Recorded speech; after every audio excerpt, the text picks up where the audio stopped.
দেশ জুড়ে চলছে বিশ্বকাপের উন্মাদনা। ক্রিকেট ভক্তরা টিভি পর্দায় বুঁদ হয়ে আছে। চলছে বাংলাদেশ সাউথ আফ্রিকা ম্যাচ।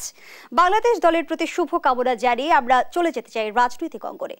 রাজনীতিতেও কিন্তু আমরা দেখছি যে টান টান উত্তেজনা চলছে। আর এবারের বিষয়বস্তু আগামী অর্থ বছরের বাজেট। ইতিমধ্যে বিএনপি কিন্তু বাজেটকে প্রত্যাখ্যান করেছে। তারা বলছে শূন্যের উপর দাঁড়িয়ে কল্পনার ফানুস এই বাজেটকে বেনজির বাজেট বলেও আখ্যায়িত করেছে দলটি। অন্যদিকে প্রধানমন্ত্রী এই প্রসঙ্গে বলেছে, আজ বিএনপি বড় বড় কথা বলছে, কালো টাকার কথা বলছে, কিন্তু বিএনপির শাসনামলে বাজেট ছিল মাত্র ৬২,০০০ কোটি টাকা। দুই দলের যে দোষারোপের সংস্কৃতি তৈরি হয়েছে, এর শেষ কোথায় বা রাজনৈতিক দলগুলোর ভুলগুলো কি, এসব নিয়ে আমাদের আজকের আলোচনা। প্রিয় দর্শক, সবাইকে আমন্ত্রণ জানিয়ে শুরু করছি দেশ টেলিভিশনের নিয়মিত আয়োজন দেশ সাম্প্রতিকের আজকের আয়োজন। আমি ফারনাস জুই থাকবো পুরো আয়োজন জুড়ে আপনাদের সঙ্গে। আজ আমরা বিষয়বস্তু নির্ধারণ করেছি রাজনৈতিক পরিস্থিতি, ভুলগুলো কি, কোথায়। আর এই আলোচনা এগিয়ে নিতে তিনজন সম্মানিত অতিথি আছেন স্টুডিওতে। চলুন এ পর্যায়ে পরিচিত হই। স্টুডিওতে আছেন অসীম কুমার উকিল, সাংস্কৃতিক সম্পাদক বাংলাদেশ আওয়ামী লীগ। আছেন সোহরাব হাসান, যুগ্ম সম্পাদক প্রথম আলো। সেই সঙ্গে আরো আছেন গোলাম মাওলা রনি, রাজনীতি বিশ্লেষক ও কলামিস্ট। তিনজনকে আমন্ত্রণ জানাচ্ছি আজকের আলোচনায়। জনাব গোলাম মাওলা রনি, আপনাকে দিয়ে আলোচনাটা শুরু করি। আপনারা বলছেন এই বাজেট বেনজির বাজেট, একটু বুঝাবেন কি? না, আমাকে বলছেন কেন? আমি তো I am not the part of BNP. বিএনপির একটা প্রিলিমিনারি মেম্বারশিপও আমার নাই।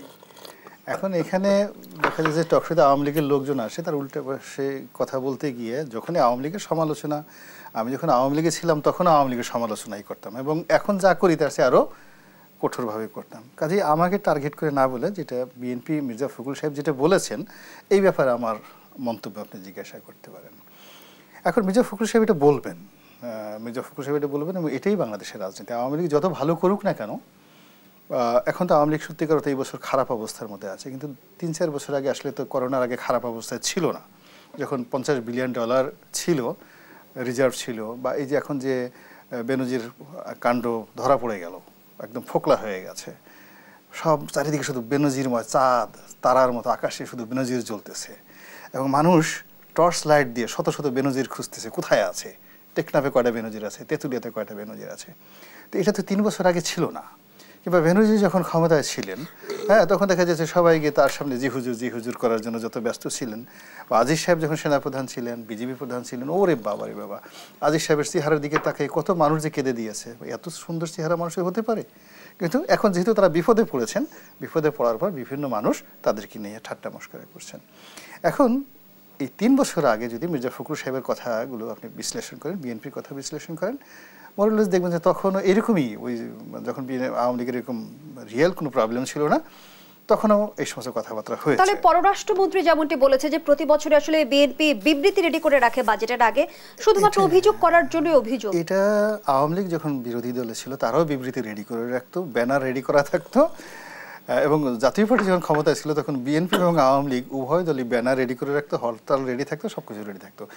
আসলে আমরা এই যে ইন্ডিয়াতে একটা সুন্দর, দেখেন এত কিছুর পর একটা দারুণ ডেমোক্রেসি হলো, একটা নির্বাচন হলো, আমরা এখনও ঠিক ওই পর্যায়ে, দুঃখজনক হলেও সত্যি যে বিএনপি বা আওয়ামী লীগ বা মূল ধারার যে দলগুলো আছে, ভালো জিনিসের ভালো আল্লাহকে সাক্ষী রেখে হাজির নাজির জেনে আমরা ভালোকে ভালো বলতে পারি না, মিথ্যাকে মিথ্যা বলতে পারি না, অন্যায়কে অন্যায় বলতে পারি না। আমরা সবসময় দেখি যে আমি যদি বিএনপি করতাম, তারেক রহমান সাহেব আমার আগামী দিনের মনোনয়ন দিবেন কি দিবেন না, তার নজর আমার দিকে কেমন আছে, এটার উপর নির্ভর করে আমাকে কথাবার্তা বলতে হয়। বিএনপি আওয়ামী লীগের অবস্থা আরও অবস্থা যে সেখানে তো যেহেতু দল ক্ষমতা আছে, আরও 20-25 জন লোককে তাদের মর্জি মেজাজ অনুভব করে যারা টকশোতে আসে তাদের কথাবার্তা বলতে হয়। কিন্তু গণতন্ত্র সেখানেই বিকশিত হয় যেখানে কেন আশা করছেন যদি চুলচেরা বিশ্লেষণ করা হয় এই বর্তমান বাজেটকে।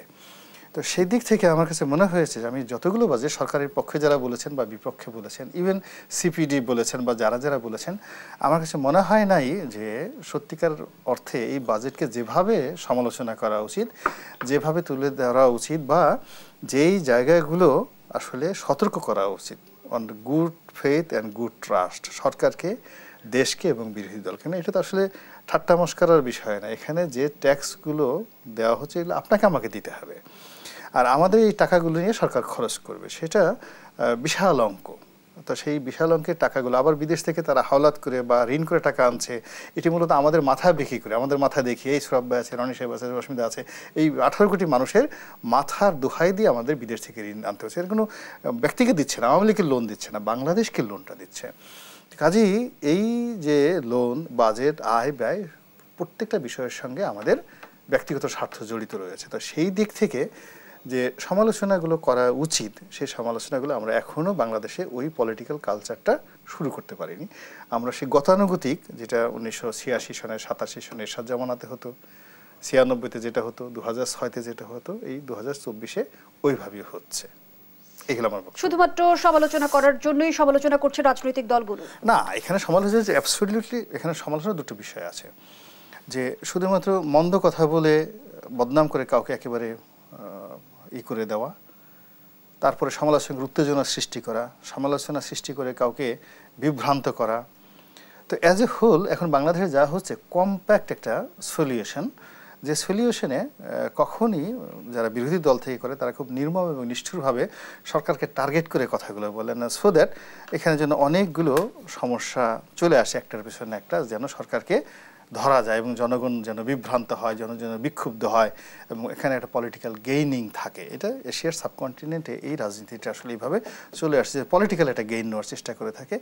কিন্তু কোন প্রেক্ষাপটে, কোন পরিস্থিতি, ইভেন যারা সংসদের সদস্য রয়েছেন, আমাদের ওই হা বলুন না বলুন এই জিনিসগুলো বলা, ওই যে সামনে বিরাট একটা 5 বছর থেকেছি মানে একটা প্যাকেট ঝুড়ি, ওটা নিতেও 200 টাকা লাগে, মানে ওদেরকে দিতে হয়, মানে ব্যাগটা গাড়িতে উঠাতে।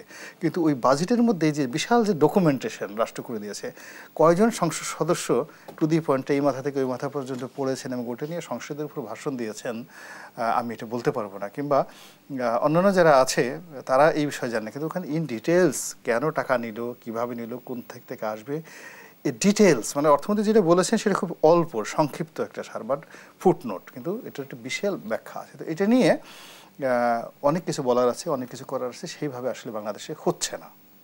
ধন্যবাদ জানাচ্ছি জনাব গোলাম মাওলা রনি। আরো প্রশ্ন রয়েছে আপনার কাছে, পরবর্তী অংশে ফিরছি। জনাব অসীম কুমার উকিল, ইতিমধ্যে আপনি জানেন যে আগামী অর্থ বছরের প্রস্তাবিত বাজেটকে প্রত্যাখ্যান করেছে বিএনপি, এবং বিএনপি বলছে যে ঋণ নির্ভর এই বাজেট লুটেরা বান্ধব, আওয়ামী লীগ নিজেদের চুরি হালাল করার জন্য এই বাজেট প্রস্তাব করেছে। আসলেই কি তাই? আপনাকে ধন্যবাদ। সহ-আলোচক সিনিয়র সাংবাদিক কবি সোহরাব হাসান এবং বিশিষ্ট রাজনীতিবিদ গোলাম মাওলা রনি স্বাগত, যারা অনুষ্ঠান দেখছেন তাদের সকলকে ধন্যবাদ। ইতিমধ্যে বাজেট নিয়ে বিস্তারিত আলাপ আলোচনা হয়েছে, আরও আলাপ আলোচনা চলবে, এটা খুব স্বাভাবিক। আমরা যখন ছাত্রনেতা, গোলাম মাওলা রনি বলছিল, আমরা ব্যানারটা লিখে রাখতাম, গরিব মারার বাজেট মানবো না। পরে বাজেটের একটা কপি আমরা জোগাড় করতাম, সেটা টিএসসির সামনে দাঁড়িয়ে আগুন দেওয়া হতো আর কি। সন্ধ্যার সময় পারলে মশাল মিছিল আমরা আওয়ামী লীগ অফিস থেকে বের করতাম। এই গতানুগতিক ভাষাগুলি অলমোস্ট সেম একই। তাহলে কি জনাব অসীম কুমার উকিল আপনি বলতে চাইছেন যে সরকার যাই করবে নিয়মতান্ত্রিক ভাবে সেটা আসলে বিরোধী দল তার সমালোচনা করবে? ওটাতে আছে, আর বাইরে বেরে আসতে পারেনি কেউ। আমরা এগিয়ে যেতে চাই আসলে সম্মুখ দিকে, জায়গাগুলো একটু আসলে চেঞ্জ হওয়া দরকার বলে আমার কাছে মনে হয় আর কি। এই কালচারটা সমালোচনা করবে না, তারা সমালোচনা করার মতো একটা বাজেটে অনেক জিনিস থাকে, করাই যায়, কিন্তু ভালো জিনিসও তো থাকে। আমরা বাজেট আমরা যেটা ঘোষণা করি, সরকার তার হিসাব মতো করে, হিসাবের সাথে কবি সোহরাব হাসানের মিল নাও পড়তে পারে, সিপিডির অ্যানালাইসিসটা ভিন্ন হতেই পারে, একজন অর্থনীতিবিদের দৃষ্টিতে বিশ্লেষণটা ভিন্ন হতে পারে। আমি রাজনীতিবিদ মনে করেছি এটুকু করা দরকার, আমরা সেটা করেছি। কিন্তু ভালো দিকও তো আছে, ভালো দিক যে আছে, বারবার এটা আমরা 5 বছরের জন্য বাজেটটা দিই, 5 বছর পরে কনক্লুশন, 1 বছরের জন্য বাজেট দেই, 5 বছরের মধ্যে সরকার পরিচালনা করে কনক্লুশনগুলো ড্র করা যায় ভালো মন্দ মিলিয়ে। কিন্তু একতরফা মানি না, মানবো না, গরিব মারার বাজেট ভেঙে দাও, ঘুরিয়ে দাও, পুড়িয়ে দাও, এই জায়গাটা থেকে সকলের বের হয়ে আসতে পারলে সবার জন্য ভালো হতো। সমালোচনা আছে, থাকবে, সেগুলিকে নিয়ে আমরা সমালোচনা কতটা আমলে নেয় আপনার দল? এটা তো মানে দল হিসাবে বিশ্লেষণ করে সিদ্ধান্ত নেওয়ার বিষয়গুলো এরকম না।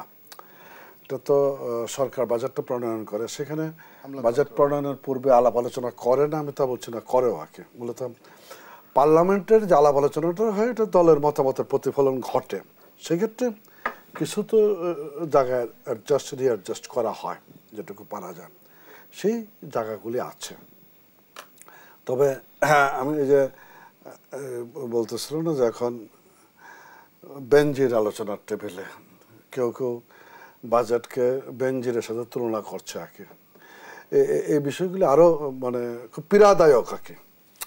বাংলাদেশের স্বাধীনতার 52 বছরে পুলিশের আইজি অনেকে গেছে আসছে, এটা ঠিকই সেদিন পর্যন্ত বেস্ট আইজি হিসাবে তার একটা স্বীকৃতি ছিল, এই সেদিন পর্যন্ত দেখতে ভালো, ঢাকা ইউনিভার্সিটির ভিজিটিং প্রফেসর, খুব স্মার্ট কথাবার্তায়, চৌকস, এবং পুলিশের কিছু রিফর্ম করেছে যেটা অন্য কেউ করে। আজকের পুলিশের নন অফিসার পুলিশ যে রিক্রুটমেন্ট প্রক্রিয়াটা, যে রিক্রুটমেন্ট প্রক্রিয়াতে কোনো অনিয়ম অনাচারের সুযোগ নেই, সেই প্রক্রিয়াটা আইজি বেনজির প্রণীত।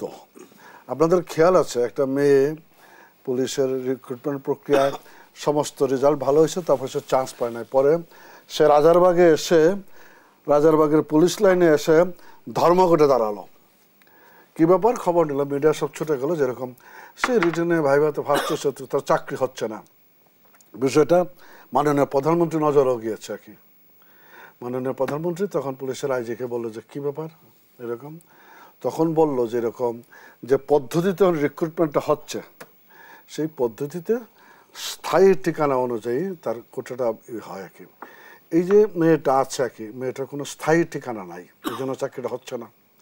তখন মাননীয় প্রধানমন্ত্রী বলল যে আমার আশ্রয়ন প্রকল্পে তাকে জমি দাও, বাড়ি দাও, দিয়া তাকে চাকরি দাও, সেভাবে চাকরিটা দেওয়া হয়েছে। এই যে পদ্ধতিটা তৈরি করেছে, আমরা সংসদ সদস্য হিসেবে দায়িত্ব পালন করেছি 5 বছর। পুলিশ রিক্রুটমেন্টের কোনো তদবির আমাদের করতে হয় না, কারণ প্রক্রিয়াটা পারমিট করে না। এরকম খুব সুন্দর প্রক্রিয়া নিয়ে এসে যেটা দেশ এবং জাতির জন্য খুব কল্যাণকর। এখন আমরা এগুলি যে বললাম, তো সেদিন পর্যন্ত এই জায়গাগুলি এসেছে ভালো, খুবই ভালো। এখন আলোচনার কেন্দ্রবিন্দুতে আছে নিঃসন্দেহে অনিয়ম অনাচার দুর্নীতি হয়েছে বলেই তো আলোচনা এসেছে। কিন্তু 52 বছরের ইতিহাসে বেনজির একজনেই, কিন্তু পজিটিভলি বলেন নেগেটিভলি বলেন, সেটা মাথায় রেখে অগ্রসর হতে হবে। কিন্তু বিরোধী পক্ষ যেমনটি অভিযোগ করছে যে বেনজির কিংবা আজিজ আপনাদের ক্ষমতায় টিকে থাকার খুঁটি ছিল। না না না, এটা ওরা মনে করে, ওরা ওই প্রক্রিয়া ক্ষমতায় আসা যাওয়া বিশ্বাসী। 1975 সালের 15ই আগস্ট রাতের আধারে ক্ষমতা দখল প্রক্রিয়াটা তারা এইভাবে করেছে, 79 ইলেকশনটা এইভাবে করেছে, এরশাদ ক্ষমতাসীন হয়েছে একই প্রক্রিয়া, পরবর্তী সময়ে জায়গাগুলি চলেছে।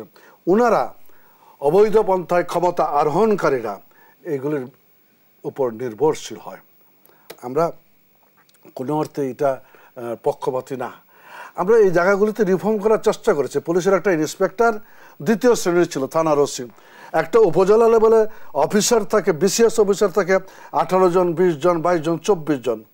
পুলিশের একটা অফিসার ইন্সপেক্টর হলো 2nd ক্লাস ছিল আগে। এখন চিন্তা করেন, মানে একটা উপজেলাতে ওসিকে প্রায় সবাই চেনে, ইউনোকে সবাই চিনে, বিষয়টা এরকম না। এই থানার হাসপাতালের ডাক্তার আছে চিনে, পেশেন্ট যারা তারা ডাক্তারকে চিনে, সে বিশেষ অফিসার। এসিল্যান্ড যার জমি জমা সঙ্গে তো ঝামেলা নাই, সে এসিল্যান্ডের অফিসেও যায় না কখনো, কিন্তু ওসিটাকে কিন্তু সবাই চেনে। দারোগা সাহেব এখনো গ্রামে, এই যে থানার বড় দারোগা যাইতেছে, এই জায়গাটাকে রিফর্ম করার জন্য নেত্রী এটাকে 1st ক্লাস গ্যাজেটেড অফিসার করলেন আমাদের নেত্রী বর্তমান প্রধানমন্ত্রী শেখ হাসিনা, একটা সামঞ্জস্য রাখার জন্য।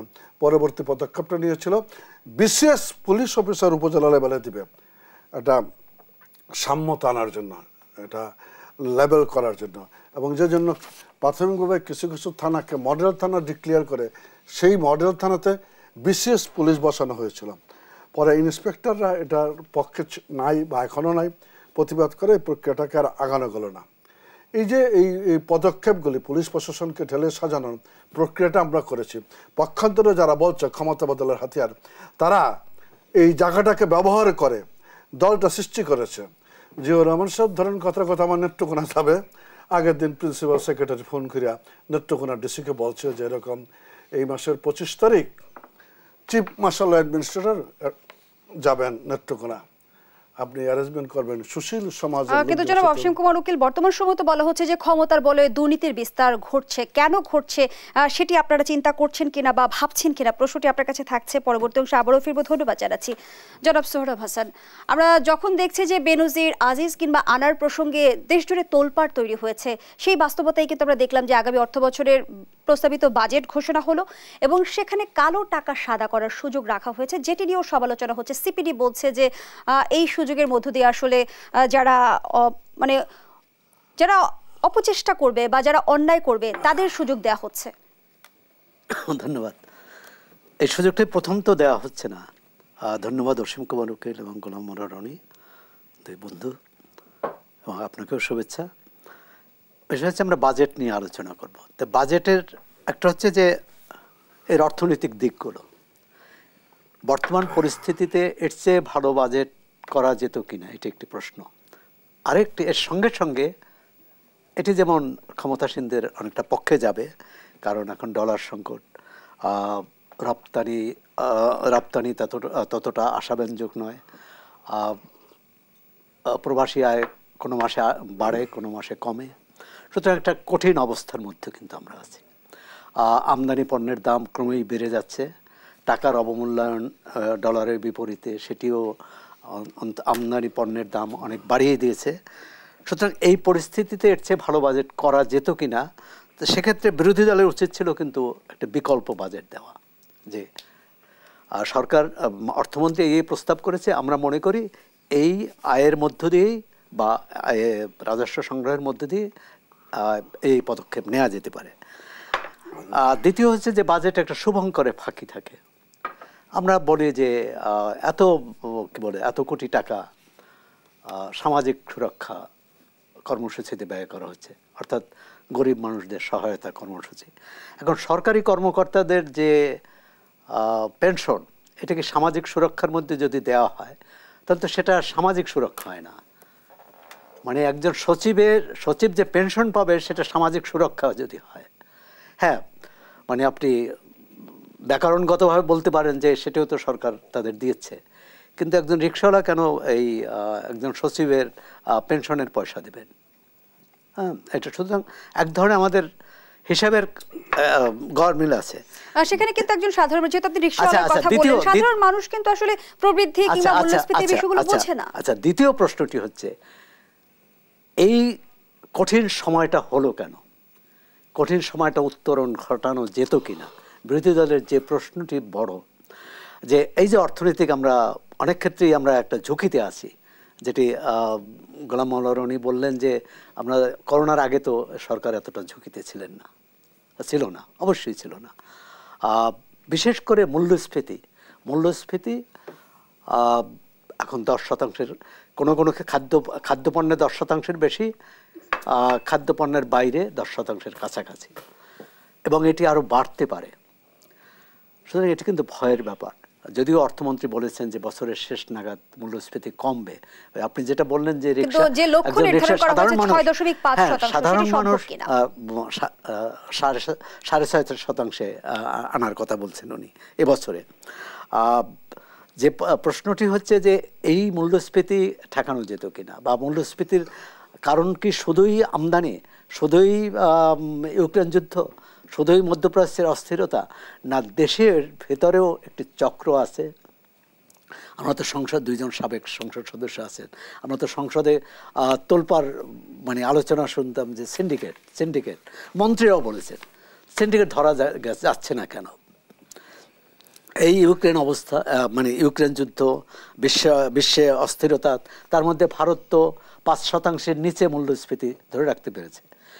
শ্রীলঙ্কা প্রায় দেউলিয়া হয়ে গিয়েছিল, সেই দেউলিয়া থেকে তারা 2 বছরের মধ্যে উত্তরণ ঘটিয়েছে, সেখানেও 6%-এর কম মূল্যস্ফীতি।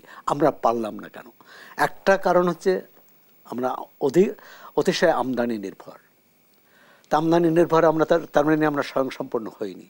আমরা চালে স্বয়ংসম্পূর্ণ বলছি, কিন্তু যখন চালের বিকল্প যে আটা বা গম, গম তো প্রচুর আমদানি করতে হয়, সুতরাং চালও আমদানি করতে হয়। চালের যে সার বীজ এগুলো সেখানে আমার প্রশ্ন ছিল জনাব সোহরাব হাসান, যে সাধারণ মানুষ পরোক্ষভাবে যে কর দিচ্ছে, আপনি বলছেন রিকশাওয়ালাও কিন্তু পরোক্ষভাবে কর দিচ্ছে, কিন্তু সেই রিকশাওয়ালা যখন নিত্য পণ্যের দ্রব্য বাজারে কিনতে যাচ্ছে তার জন্য কি সুখবর দিচ্ছে এই বাজেট? প্রশ্নই থাকছে আপনার কাছে। একটা বিরতির সময় হয়েছে, প্রিয় দর্শক, দেশ সম্প্রতিকের এই পর্যায়ে একটা বিরতি নিচ্ছি, আমাদের সাথেই থাকুন।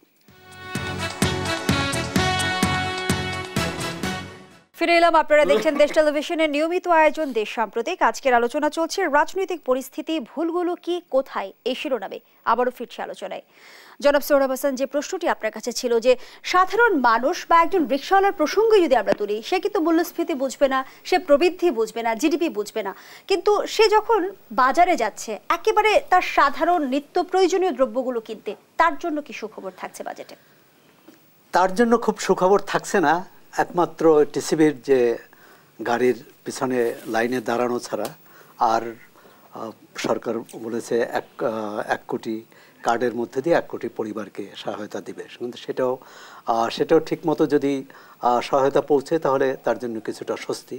কিন্তু সেটি 1 কোটি মানুষ, 1 কোটি পরিবার মানে 4 কোটি পরিবারে পাওয়ার কথা। আবার 4 কোটি, আমরা এত উন্নয়ন করেছি কিন্তু 4 কোটি পরিবারকে সাহায্য করে তাদের টিকে থাকতে হচ্ছে, বেঁচে থাকতে হচ্ছে, এটি একটি। আপনি পরে বলছেন যে রাজনৈতিক ভুলগুলো কি? রাজনৈতিক ভুল তো এই যে বাজেট নিয়ে আমরা আলোচনা করছি, এটি টিভি টক শোতে আলোচনা হতে পারে না তা না, কিন্তু এটা মূল আলোচনা হওয়ার কথা তো জাতীয় সংসদে। সরকারি দল, বিরোধী দল, প্রথমত সংসদ গতিশীল না। আর কিছুদিন আগে ভারতের নির্বাচন হলো, আমাদের ভুলগুলো কিন্তু অন্যের শুদ্ধতা দিয়ে, অন্যের সঠিক সিদ্ধান্ত দিয়ে আমরা বুঝতে পারি। সেখানে আওয়ামী লীগ বিএনপির সাথে যে রাজনৈতিক বিরোধ, কংগ্রেস এবং বিজেপির সাথে তার চেয়ে মোটেই কম বিরোধ নয়। তারাও তাদের শীর্ষ নেতাকে তুলোধুনো করে, গালাগাল করে, কিন্তু ভারত তারপরও, এবং গত 2টি নির্বাচনে কংগ্রেস এমন আসন পেয়েছে যাতে স্বীকৃত বিরোধী দল হতে পারেনি, তারপরও তারা একসঙ্গে একটি নির্বাচন করতে পেরেছে। যে নির্বাচনে জনগণ গত 2 নির্বাচনে যে মনোভাব দেখিয়েছে তার অনেকখানি তার বিপরীত মনোভাব দেখিয়েছে। বিজেপি যে অপ্রতিদ্বন্দ্বী ভাবছিল নিজেকে, এবং তাকে কেউ টলাতে পারবে না, কেউ তাকে ঠেকাতে পারবে না, কিন্তু দেখা গেল সেই বিজেপি নিরঙ্কুশ সংখ্যাগরিষ্ঠতা পায়নি। আজকে অন্য দলগুলোর উপর ভর করে তাকে ক্ষমতায় আসতে হয়েছে, এবং কংগ্রেস তার আসন দ্বিগুণ করতে পেরেছে। কংগ্রেস তারা একটি নির্বাচন করতে পেরেছে, অর্থাৎ সেখানে, এবং নির্বাচনের অর্থ হচ্ছে শক্তিশালী বিরোধী দল থাকলে গণতন্ত্র গতিশীল হবে। জনাব অসীম কুমার উকিল, ভারতের নির্বাচনের প্রসঙ্গ যেহেতু চলে এলো, মির্জা ফখরুল ইসলাম আলমগীর যেমনটি বলেছেন যে ভারতের মতো নির্বাচন চাইছেন তিনি। পাশের দেশে, প্রতিবেশী দেশে আমরা রাজনৈতিক দলগুলোর পরস্পরের প্রতি যে শ্রদ্ধাবোধ দেখি বা যে শিষ্টাচার দেখি, আমাদের দেশে সেটি কি আছে? বিএনপি মহাসচিব অধ্যাপক মির্জা ফখরুল ইসলাম আলমগীর খুব ভালো কথা বলেছে, আমার খুব ভালো লাগছে, এবং এটাকে তো একটু আগায় নিয়ে যেতে বলবো আর কি, যে কথায় কথায় ভারত বিরোধিতাটা ছাড়েন, আর না হলে সারাদিন বলবে নাকি ভারতের বিরুদ্ধে কাপড় চোপড় পুরাবেন, পরে গালিগালাজ করবেন, আবার বলবেন যে ভারতে একটি ভালো নির্বাচনে। স্ববিরোধী বক্তব্য থেকে বিরত থেকে গণতন্ত্রের পক্ষে কথা বলেন, ভারতের নির্বাচন নিয়ে কথা বলেন, তখন মানুষ এটাকে সহজভাবে গ্রহণ করবে। অন্যথায় এটাও একটা প্রতারণার সামিল হয় আর কি। ওনাদের মুখে এই সমস্ত কথাগুলি শুনলে মনে হয় ভূতের মুখে রাম নাম। ভারতের গণতান্ত্রিক ইতিহাস দীর্ঘদিনের, বিশ্বের বৃহত্তম গণতান্ত্রিক রাষ্ট্র, নির্বাচন প্রক্রিয়াটা সকলের কাছে গ্রহণযোগ্য একটা শক্তিশালী জায়গা ভিত্তির উপর দাঁড়িয়ে এগিয়ে যাচ্ছে। আমাদের দেশে দুঃখজনক হলো সত্য যে ভারত বিরোধিতা, ধর্মান্ধতা, হত্যা, খুন, ষড়যন্ত্রের রাজনীতির, হত্যাকারীদের পুনর্বাসন করার সাংবিধানিকভাবে এই রাজনীতি, তারপরে সংবিধান বহির্ভূত নানা পদক্ষেপ বাংলাদেশের সামগ্রিকভাবে রাজনীতি, নির্বাচনের প্রক্রিয়াকে মানে একটা সর্বজন গ্রহণযোগ্য জায়গায় দাঁড়াতে দেয়নি। এগিয়ে যাচ্ছে। সিইসি অ্যাপয়েন্টমেন্টের আইন ছিল না, এখন আইনগুলো প্রণীত হয়েছে, ভোটার আইডি কার্ড হয়েছে, ট্রান্সপারেন্ট ব্যালট বাক্স হয়েছে, সব কিছু মিলে অগ্রসর হচ্ছে। আমরা একটা 90 সালে স্লোগান দিয়েছি, আমার ভোট আমি দেবো, যাকে খুশি তাকে দেবো। এটা কিন্তু একটা তুচ্ছার্থে ব্যবহৃত কথা, যাকে খুশি তাকে দেবো। আমি ভালোবাসার মানুষকে দিব, এটা এভাবে বলতে পারতাম, তা না বলে তুচ্ছার্থের কথাটা বলেছি। কেন? প্রক্রিয়াগুলি সে জায়গায় গিয়ে দাঁড়িয়েছিল। সেখান থেকে আজকে অনেক বেশি উত্তরণ হয়েছে। আমরা চাই এই ভোট প্রক্রিয়া আরো বেশি প্রশংসিত হবে। ধন্যবাদ জানাচ্ছি জনাব অসীম কুমার উকিল। জনাব গোলাম মাওলা রনি, একদিকে বিএনপি বলছে যে বাংলাদেশের গণতন্ত্র ধ্বংস করেছে ভারত বিরোধিতা আমরা কিছুদিন আগে দেখলাম, এখন আবার বিএনপি দাবি করছে ভারতের মতো নির্বাচন সাংঘর্ষিক কিনা? না, এটা সাংঘর্ষিক না। এখানে হলো যে আমেরিকার একই অবস্থা। আপনি ধরেন আমেরিকা প্রমোট করছে সৌদি আরবের রাজতন্ত্র বা অনেক দেশের স্বৈরতন্ত্র এবং অনেক সময় মিলিটারি ডিক্টেটরশিপটাও তারা কিন্তু প্রমোট করছে। তারপরে সেই গুপ্ত হত্যা থেকে শুরু করে সিআইএর যে বিভিন্ন কর্মকাণ্ড রয়েছে, তারা কিন্তু সেই আজকে নয়, শত শত বছর ধরে সারা ওয়ার্ল্ডে মোসাদ, সিআইএ তারা অনেক মানে এই যে এখন যে আনার হত্যাকাণ্ড এর চেয়ে অনেক কমপ্লেক্স হত্যাকাণ্ড, রাজনৈতিক হত্যাকাণ্ড তারা ঘটিয়েছে।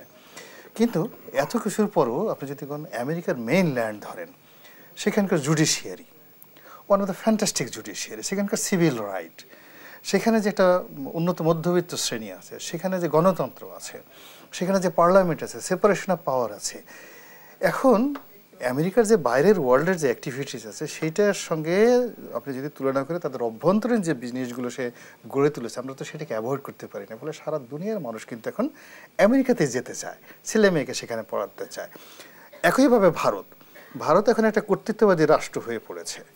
এখন তার এই যে আন্তর্জাতিক মহলে কর্তৃত্বটা বজায় রাখার জন্য বাংলাদেশের সঙ্গে, শ্রীলঙ্কার সঙ্গে, নেপালের সঙ্গে তার একটা আচরণ আছে। সেই আচরণটা সে করছে, সীমান্তে তাকে যে আচরণ করা দরকার সেটা করছে, কিন্তু তার সাথে সাথে তাদের নিজ দেশের মধ্যে সে কি করছে এটাকে বুঝতে হবে। সেখানে কিন্তু গণতান্ত্রিক যে ইনস্টিটিউশনগুলো, মোদি মতো আরও 2010 মোদি এসেও রাতারাতি সেটা বাংলাদেশের মধ্যে তারা করে পড়তে পারবে না।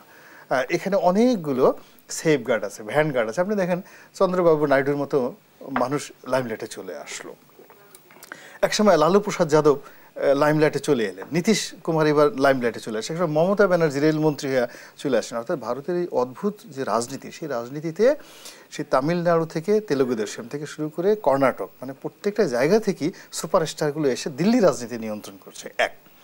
দিল্লির যে জায়গাটুকু আছে, দিল্লির যে চারিপাশ দিয়ে আমরা, আপনি যখন দিল্লি যাচ্ছেন, আগ্রা যাচ্ছেন, অন্য জায়গাতে যাচ্ছেন, এই টোটাল যে ল্যান্ডটা, সেই ল্যান্ডটা হলো এ ল্যান্ড অফ ডেমোক্রেসি। এবং এটা হাজার বছর ইতিহাসে, আপনি সেই যে মহাভারতের যুগ ধরেন, সেই যুগেও তখনকার রাজা বাদশারা, আপনি চিন্তা করেন রাম সীতাকে বনবাসে কেন দিলেন? জনগণের ভয়ে। তার ডেমোক্রেসি যদি, তার যদি শ্রদ্ধাবোধ না থাকতো যে পাবলিক, তাহলে সেই কাজটা করতো না। তো এখন ওখানে দীর্ঘদিন যাবৎ ওই জায়গাটাতে গণতন্ত্র তারা সমুন্নত রাখতে পারছে, প্রতিবেশী দেশ হয়ে তারা সমুন্নত রাখতে পারছে। কিন্তু জনাব গোলাম মাওলা রনি, প্রত্যাশিত গণতন্ত্র থেকে বাংলাদেশ কতটা দূরে, কিংবা আমাদের ভুলগুলো কোথায়, প্রশ্নটি রেখে যাচ্ছি। বিরতির পরে শেষ শুনবো। প্রিয় দর্শক, দেশ সম্প্রতিকে রিপোর্ট যে আবারও বিরতিতে যাচ্ছি, আমাদের সাথেই থাকুন।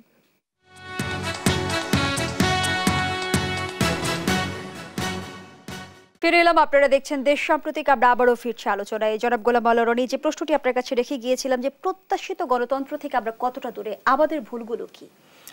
আমরা প্রত্যাশিত গণতন্ত্রের, আমরা আসলে গণতন্ত্র প্রত্যাশা করতে শিখিনি। গণতন্ত্রে যে এক্সপেক্ট করার জন্য যে শরীর দরকার, মন দরকার, শিক্ষা দরকার, দীক্ষা দরকার, এই টোটাল পরিবেশটা আসলে নাই। ফলে আমরা যা কিছু স্বপ্ন দেখছি, it's a one sort of illusion. কেউ হয়তো আমেরিকার কথা চিন্তা করছে, কেউ হয়তো ভারতের কথা চিন্তা করছে, কিন্তু একটা গণতান্ত্রিক পরিবেশেই কেবলমাত্র একটা গণতন্ত্রের স্বপ্ন দেখতে পারে। এবং গণতন্ত্রের একটা কন্টিনিউয়াস প্রসেস। সেই যে 1200 শতকে শুরু হয়েছে ইংল্যান্ডে, এখনও পর্যন্ত শুধু ডেভেলপ হচ্ছে। তা আমাদের আসলে এখানে স্বাধীনতার পর থেকে এখন পর্যন্ত ধারাবাহিকভাবে গণতন্ত্রর যে ডেভেলপমেন্ট, এটা একবারও হয়নি। মানে এই কিছুদিন গণতন্ত্র হয়েছে, আবার কিছুদিন বাকশাল আসে, আবার সামরিক শাসন আসছে, আবার সামরিক শাসন আসছে, আবার কিছুদিন গণতন্ত্র আসছে, আবার 1/11 আসছে, আবার রাত্রে ভোট আসছে, নাইট ভোট আসছে। এই মানে এক একটা সময়টাতে মানে কোনোটা আছে। যদি এমন হতো যে ঠিক আছে সারা জীবনে ডামি ভোট হবে, তখন মানুষ স্বপ্ন দেখতো যে হাউ ডামি ভোটের স্বপ্নটা কীভাবে হবে। আচ্ছা ঠিক আছে, রাতের ভোট হবে, সারা জীবন শুধু রাতের ভোট, তখন মানুষ চিন্তা করছে রাতে কী করে কত ডাইনামিক একটা ভোট করা যায়। অথবা বিনা ভোটে প্রতিদ্বন্দ্বী, ওইবার 153 জন হয়েছে, এবার আমরা 300 জনই বিনা ভোটে করবো, তখন মানুষ স্বপ্ন দেখতে পারতো যে কি করে বিনা প্রতিদ্বন্দ্বিতায় নির্বাচন হওয়া যায়। 3টা নির্বাচন একভাবে হলো। তা আমাদের দেশে দেখেন গণতান্ত্রিক বলেন, স্বৈরতান্ত্রিক বলেন, সামরিক বলেন, মানে পরপর 3টি দৃষ্টান্তমূলক একই ওয়েতে হয়েছে, এরকম কোনো নজির নাই। ফলে আমরা কিন্তু আসলে এখন স্বপ্ন দেখতে শিখিনি, মানে গণতান্ত্রিক স্বপ্ন দেখতে শিখিনি। গণতান্ত্রিক কালচারও আমাদের গড়ে ওঠেনি। আমাদের আচার আচরণের মধ্যে এখনও গণতন্ত্রের সাথে আমরা আসলে হিটলারকে খুব ভালোবাসি। এবং আপনি দেখবেন যে সব মানুষই নিজের অভ্যন্তরীণ ঘরের মধ্যে এটা বিরাট হিটলার, দুনিয়ার কোথাও পারে না, চকিদার, সে ঘরে গিয়ে জয়েন্ট সেক্রেটারির মতো ভাব দেখাবে, এরকম অবস্থা হয়ে গেছে। কিংবা বাইরে গিয়ে দেখা যাচ্ছে যে সে কোথাও জায়গা পাচ্ছে না, তার দুর্বল যে জায়গাগুলো সেখানে সে অত্যাচারে হয়ে যাচ্ছে। তো এই যে একটা মানসিকতা, একটা ফিউডাল মেন্টালিটি, যাকেই ক্ষমতায় বসায় দেওয়া হোক সেই বেনজির হয়ে যেতে চাচ্ছে, সেই আজিজ হয়ে যেতে চাচ্ছে। একটা বেনজির আজিজকে দায়ী করে লাভ নাই তো, বিকজ যখনই কোনো একটা লোক ক্ষমতায় বসতেছে, সেটা এমপি হোক, মন্ত্রী হোক, উপজেলা চেয়ারম্যান হোক, মেম্বার হোক, মুহূর্তের মধ্যে আশেপাশের যত তেলবাস লোকগুলো আছে এত বড় বড় তেলের বাটি নিয়ে ওনার যে গণতান্ত্রিক চিন্তা, পুরো গণতান্ত্রিক চিন্তাটাকে তেল মাখিয়ে সর্বনাশ করে দিচ্ছে। আর ওই যে যারা যাচ্ছে তাদের মধ্যে যে গণতান্ত্রিক আশা আকাঙ্ক্ষা, ওটা স্বার্থের মানে লোভের লালসার যে রস আছে, সেখানে শুধু মানে একটা মানে বিশ্রী রকম পরিবেশ। বাস্তবতাজনক গোলাম মাওলা রনি, বেনজির কিংবা আজিজের লাগাম কার হাতে? বেনজির আজিমের লাগাম কারোর হাতে না, এটা ছড়িয়ে পড়েছে ক্যান্সারের মতো চারিদিকে গেছে। আপনি খুঁজলি চুলকানি, আপনার যদি আমার সারা শরীরে চুলকানি হচ্ছে। বেনজির আজিজ সাহেবের যে উদাহরণগুলো, সেটা ধরেন আমাদের দেশের মানুষের আশা আকাঙ্ক্ষার যে চুলকানি, অ্যালার্জি, এটার একটা বহিঃপ্রকাশ। সেই অ্যালার্জিটা কি? মানুষ পরিশ্রম না করে খুব সহজে অর্জন করতে চায়, this is one. Second thing হলো মানুষ ভালোবাসার চেয়ে ভয় দেখিয়ে মানে সে নিজেকে শ্রেষ্ঠতর ভাবে। ভালোবাসার মাধ্যমে একজন আইজি বা একজন সেনাপ্রধান বা একজন এমপি, একজন মন্ত্রী কেবলমাত্র মানুষকে ভালোবেসে সে অমরত্ব লাভ করবে, এইটার চাইতে বরং কারে কতটা ঠেঙানো যায়, কারো কতটা পিটানো যায়, এই স্বপ্নটা অনেককে তাড়িত করছে। এবং এটা আপনি যদি খালি পুলিশের একজন আইজিকে ধরেন বা সেনাবাহিনীর প্রধান আজিজকে, তা না, এটা আপনি টেকনাফ থেকে তেঁতুলিয়ার এরকম লক্ষ লক্ষ পয়েন্ট তৈরি হয়েছে। এমনকি যেটা ভিক্ষুক, আপনি গিয়ে দেখেন শাহবাগের মোড়ে গিয়ে ঘন্টার পর ঘন্টা দাঁড়ায় থাকে, গিয়ে দেখবেন ওই ভিক্ষুকগুলোর মধ্যে যেটা সবচেয়ে দুষ্ট, ও টোটারগুলোর নেতৃত্বটা দিচ্ছে। এবং একটা ঠ্যাঙ্গা পাটা ভাঙা, ওই হাতের যে এটা আছে ওইটাতে আরেকটা ভিক্ষুকে সে বাড়ি দিচ্ছে, তুই এখানে ই করছি কেন, অর্থাৎ ওখানে সে বেনজির হতে চাচ্ছে, একটা ভিক্ষুকের মধ্যে বেনজির হওয়ার জন্য এই অবস্থা। আপনি গিয়ে সদরঘাটে কুলিশ সর্দার গিয়ে দেখেন, ওই কুলিশ সর্দারে বা গাবতুলিতে গিয়ে যে দেখেন যে সবচেয়ে বড় গরুর দালালটা, ওর মধ্যেও কেমন যেন একটা বাহিনী প্রধান একটা ভাবসাব, তার কমান্ডের সমস্ত কিছু চলছে। এই যে একটা ফিউডাল মানসিকতা, এই জন্য কাউকে ব্যক্তিগতভাবে টার্গেট করে আমি মনে করি না যে, আর এই মানে মহামারী আকারে আমার কাছে মনে হচ্ছে সারা বাংলাদেশের টেকনাফ থেকে তেঁতুলিয়াতে বিভিন্ন বর্ণ সম্প্রদায়ের মধ্যে এই জিনিসটা চলে গেছে। যে যার অবস্থান থেকেই সে বিনা পরিশ্রমে অধিক সম্পদ উপার্জন করতে চাচ্ছে, আর ভালোবাসার পরিবর্তে ভয় দেখিয়ে সে তার উদ্দেশ্য হাসিল করতে চাচ্ছে। আর থার্ডলি হলো না জেনে, কোনো কিছু না জেনে প্রত্যেকটা বিষয়ে বিশেষজ্ঞ হওয়ার চেষ্টা করছে। এবং কেউ যদি বিশেষজ্ঞর ব্যাপারে তার কিছু বলে, তার ক্ষমতা থাকলে সারা শীতে তার 32টা দাঁত খুলে ফেলানোর জন্য চেষ্টা। ফলে আমাদের দেশে হোমিওপ্যাথিক ডাক্তার হয়ে হার্টের অপারেশন করা মাঝে মাঝে ধরা পড়ে, দেখেন যেটা কোনো ব্যাপারই না। তারপরে দেখা গেল যে সাপ ধরতে পারে না, কোনো কিছু অবস্থা সে বিরাট বিশেষজ্ঞ হয়ে গেছে, জাদুকর হয়ে গেছে। মাঝে মধ্যে সে জিন নামায় দেয়, পরিনামায় দেয়। তো এই যে যখন অলৌকিক যে কর্মকাণ্ড, চিন্তা চেতনা, এটা মানুষের মধ্যে এত বেশি বিস্তৃতি লাভ করেছে। ফলে যারা যে কর্মে আছে, একজন সরকারি কর্মকর্তা, সে চিন্তা করে সারা বছর জীবন কাজকর্ম করে আমি 2,30,00,000 টাকা বেতন পাবে, তো আমার হবে না, তো আমার গুলশানে একটা অ্যাপার্টমেন্ট করা দরকার 15 কোটি টাকা দিয়ে। সো আমার খাতে এই টার্গেটের সময় আছে। ফলে সেই টার্গেট অল্প সময়ের মধ্যে, যেখানে ভয় দেখানো দরকার, যেখানে দুর্নীতি করা দরকার, এমন অনেকগুলো পোস্ট আছে সরকারের, যেগুলো হয়তো 2 থেকে 3 মাসের জন্য আসে। এখানে তাকে একটা বড় অঙ্কের লেনা দেনা করে আসতে হয়। এই ঈদের সামনে, এই যে সামনে যে কুরবানির ঈদ, এই গরু কেনার জন্য অনেক বড় বড় সরকারি যেটা দুর্নীতিবাজ কর্মকর্তারা কত সাধারণ মানুষের জীবন যে তছনছ করে দিচ্ছে আপনি কল্পনা করতে পারবেন না। সে চিঠি দিয়ে দিয়ে কোনো যেখানে সমস্যা নাই, এরকম হাজারো সমস্যা সৃষ্টি করে এই কাজগুলো করছে। এগুলো একা বেনজির সাহেবকে দায়ী করে জনাব অসীম কুমার উকিল, আমাদের রাজনৈতিক সংস্কৃতি এর জন্য দায়ী কিনা যে ক্ষমতার দাপটে আজিজ বেনজির কিংবা আনারদের জন্ম দিচ্ছি আমরা? না, এটা তো আমরা যারা রাজনীতিটা করি, দেশটা চালাচ্ছে রাজনীতিবিদরা, ভালো প্রশংসার দাবিদার আমরা যখন হব, খারাপ যেটা হয়, সমালোচনা হয় যেটা, এটার দায়িত্বটাও তো আমাদেরকে নিতে হবে। নিয়ে অগ্রসর হতে হবে। তবে আমি মানে বিশ্বাস করি, আমি আশাবাদী মানুষ, বাংলাদেশের রাজনীতি সংস্কৃতির অনেক উন্নতি হয়েছে, অগ্রগতি হয়েছে। সেই জায়গা থেকে আমরা আরও সম্মুখপানে যাব। সাংবিধানিক ধারাবাহিকতা বজায় রেখে আমরা অগ্রসর হচ্ছি। সামরিক শাসনের চির অবসানটা ঘটেছে এখন পর্যন্ত বলা ছিল, 90-এ যেটা আমরা চেয়েছিলাম। এবং রাজনীতিতে ধর্মের প্রবেশটা কি, ধর্মের ব্যবহার যা গণতান্ত্রিক প্রক্রিয়াকে বারবার ব্যাহত করেছে, এই জায়গাগুলো থেকে আস্তে আস্তে উত্তরণ ঘটছে বলে আমি বিশ্বাস করি। এবং সামনের দিকে আরও ভালো করব, অবশ্যই ভালো হবে। তবে সেখানে যে কথাটা বলছিলাম, আগেও বলতাম যে এরকম সাংবিধানিক ধারাবাহিকতা, অর্থাৎ নির্বাচন প্রক্রিয়ার মধ্যে দিয়ে ক্ষমতার পালাবদল, সেই জায়গাগুলিতেও সকলকে একমত হতে হবে এবং হয়েই আমরা পারবো। ধন্যবাদ জানাচ্ছি জনাব অসীম কুমার উকিল। আপনি আশাবাদের কথা বলছিলেন, সম্ভাবনার কথা বলছিলেন। জনাব সোহরাব হাসান, এমন সম্ভাবনা কি সাধারণ মানুষ দেখছে?